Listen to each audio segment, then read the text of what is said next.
Olá, meus amigos, professor César Bodão na área.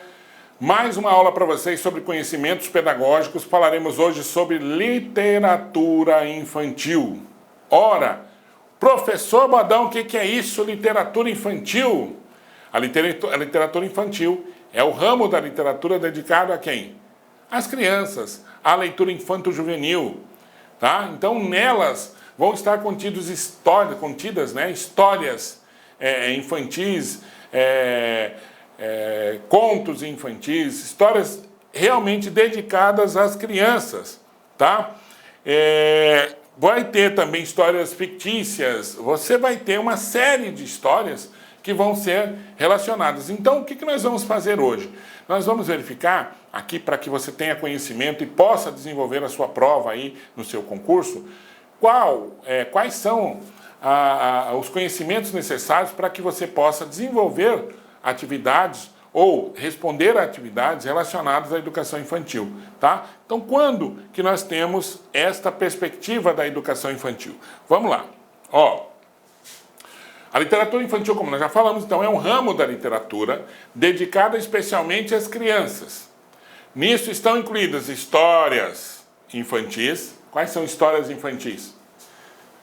As histórias tradicionais, né, que nós temos, né, da cultura universal, da literatura universal, Chapeuzinho Vermelho, a Branca de Neve, os Sete Anões, né, a Bela Adormecida, são alguns que a gente fala, mas nós temos da literatura nacional também, o Sítio do Pica-Pau Amarelo com a Emília e suas diversas perspectivas de histórias, né? Então a Emília, por exemplo, ela vai no Reino das Águas Claras, ela tem histórias com a literatura, com a mitologia, né? O contato do professor com a mitologia é muito importante. Recentemente nós tivemos um concurso em que o ensino fundamental, o concurso para o ensino fundamental, prescrevia que os alunos que estivessem fazendo o ensino fundamental soubessem mitologia, tá? E vejam, o Sítio do Pica-Pau Amarelo muitas vezes colocou a mitologia nas suas histórias, o Minotauro, né,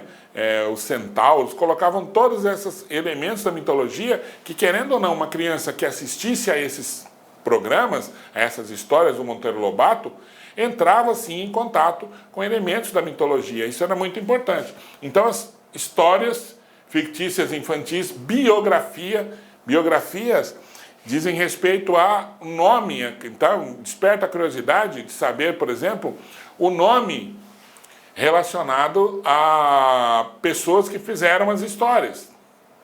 Tá? Então uma criança que leia ou que assista a programas relacionados ao Monteiro Lobato, ela pode querer saber quem foi Monteiro Lobato e entrar em contato com esse tipo de leitura. Claro que toda literatura infantil, ela deve ser escrita, ela deve ser colocada para crianças, tá? Quer dizer, escrita de maneira que a criança entenda.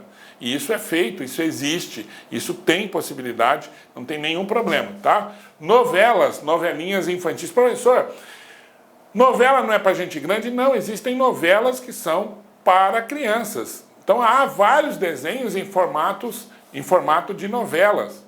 Tá? Vou dar um exemplo. O próprio Harry Potter, você vai ter vários capítulos, né, que podem ser considerados do tipo novelesco. Desenhos, antigamente nós tínhamos um desenho chamado Marco, que era uma novela para criança. Tá? Então existem sim novelas, esse é um gênero textual muito importante e que deve ser conhecido na cultura brasileira, então, muito difundido, muito, como é que se diz, divulgado, né? Nós temos muita novela, só que para adultos, novelas para criança, nós temos para adolescentes, mas para criança propriamente dita em formato de desenho. Mas nós temos sim literatura infantil em formato de novela que deve ser colocado, então isso é produzido. Poemas, tá? Um gênero pouco difundido para a criança, mas muito importante que as crianças saibam, tá? Por quê? Porque muitas crianças sabem poemas, poeminhas, né, tradicionais, batatinha quando nasce, parrama pelo chão, né? Todos isso aí, entrar em contato com isso, colocar isso como perspectiva é bom. E muitos Muita literatura infantil, ultimamente, está sendo construída com poemas, que é muito interessante. Uma história contada em poemas. Entrar em contato com isso é facilitar a vida do aluno para que ele leia poemas depois mais complicados, como, por exemplo, os Lusíadas, né? Poemas enormes, que devem ser, fazem parte da literatura do universal e o cidadão precisa saber, precisa ler, tá? Obras folclóricas ou culturais. Obras folclóricas diz respeito a conhecimentos, sejam regionais ou não, quer dizer, sejam da região que a pessoa mora ou outras regiões, que ela precisa dominar, que ela precisa saber, tá? Então, as histórias do Brasil, em termos de folclore, o Saci Pererê, a Mula Sem Cabeça, histórias de lobisomem, tá? Histórias do lobisomem, regionalmente o Boitatá, né? Aí, regionalmente tem o Negrinho do Pastoreio no Rio Grande do Sul, no Mato Grosso nós temos o Minhocão do Pari, né? Minhocão do Pari, que é uma história do Mato Grosso. Nós temos as histórias no Amazonas dos botos, enfim, várias histórias, seja no contexto regional ou brasileiro, que podem ser exploradas, que devem ser mostradas para o aluno em termos de literatura. Há várias delas, tá? E que devem ser postas, que o aluno precisa conhecer e precisa ler. Várias histórias também da literatura universal. Então nós temos Moby Dick, que é uma história da cultura universal, que está aí, né? Existem várias versões brasileiras. À medida que o aluno vai entrando em contato, ele vai conhecendo também. Ou simplesmente obras contendo, explicando fatos da vida real, todas numa linguagem para a criança. Então a literatura infantil é muito ampla, é muito vasta, é um ramo que vai fazer com que a criança saiba identificar elementos da cultura e, basicamente, colocá-la com elementos essenciais de cultura, de folclore, de filosofia, né, para que ela saiba depois utilizar esses conhecimentos para outras leituras na perspectiva do letramento que nós vimos em aulas anteriores, ok?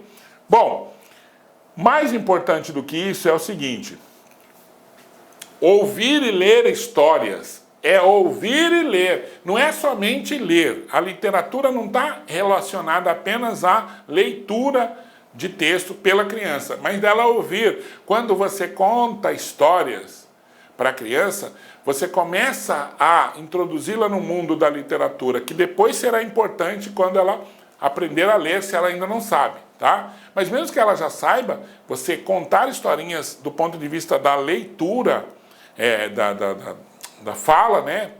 Você ler para uma criança, contar a história, é muito importante. Então, o que pode cair no seu concurso a respeito disso é uma coisa muito bacana que acontece nas escolas hoje, que é o momento da leitura, momento da história, em que professores contam as histórias para os alunos da educação infantil ou dos primeiros anos e dramatizam, às vezes, essa história. Ou os próprios alunos dramatizam a história, mostrando como a história, como o folclore acontece, como as histórias acontecem. Isso é muito bacana, é muito importante, e é essa relação que deve ser colocada quando você está trabalhando com literatura infantil. Então, ouvir e ler história é entrar em um mundo encantador, cheio ou não de mistérios ou surpresas, mas sempre muito interessante, curioso, que diverte e ensina, tá? Criança adora histórias. E por que não introduzi-las no universo da literatura infantil, falando sobre, contando histórias relacionadas à cultura, ao folclore, a coisas que realmente importam na sociedade, para que ela tenha conhecimento prévio e entre no mundo letrado da leitura, tá? Bom, aqui ó, é na relação lúdica e prazerosa. Lúdica, relacionado a quê? Brincadeiras, tá? E prazerosa da criança com a obra literária, que temos uma das possibilidades de formarmos o leitor. Vejam, há muitos relatos que vão falar sobre como as pessoas começaram, como elas iniciaram o processo de aprendizagem de leitura. Como é que elas se formaram enquanto leitores? Pessoas que eu estou dizendo, pessoas altamente capacitadas do ponto de vista da leitura e da escrita. Como elas conseguiram fazer isso, entrar em contato com essa perspectiva de leitura? Através da leitura lúdica, da leitura de prazer. Aquela leitura que dá prazer na criança, e desde criança, desde pequeno, a criança pode entrar em contato através dos pais, dos professores, etc. Esse tipo de leitura é que fez com que pessoas se formassem, fossem bons leitores quando adultos se formassem, fossem professores, escritores, etc. Tá? Então, há várias coisas. Por exemplo, as histórias em quadrinhos, os chamados gibis. Né? A história em quadrinho é uma ótima perspectiva de escrita. E se você for observar, há histórias em quadrinhos em que há muito conteúdo. Conteúdo relacionado ao universo da mitologia, da filosofia, tá? Muito conteúdo. É sempre uma boa leitura.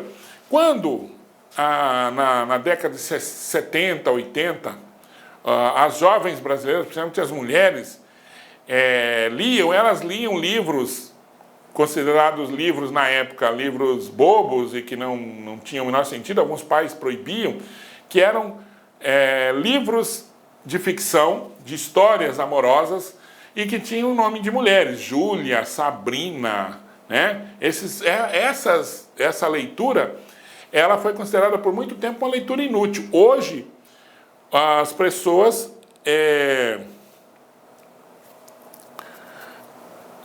já colocam como uma coisa boa, uma coisa legal, essa perspectiva da leitura.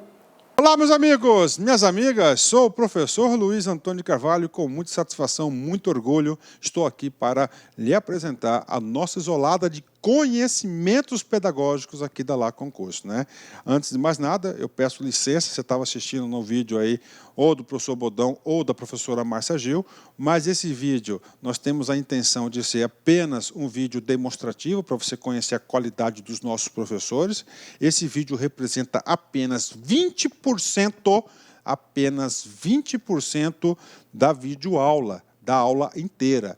Quer assistir o restante? Então clique aqui embaixo que você tem um link, esse link vai direcionar você aí lá para o nosso site, uma isolada de conhecimentos pedagógicos total, né?